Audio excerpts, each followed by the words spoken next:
Welcome to my channel guys. In this video I will tell you how to fix Flightstats app keeps crashing.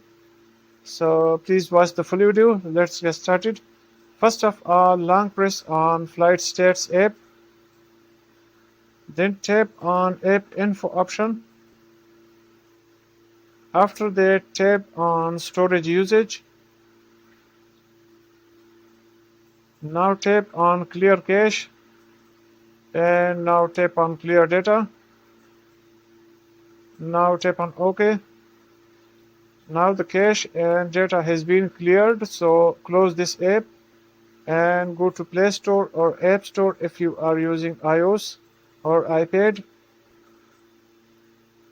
Now the Play Store has opened, so simply tap on the search option in the bottom right corner. Now tap on search bar on the top and here type Flightstats. And now tap on Flightstats writing on the top.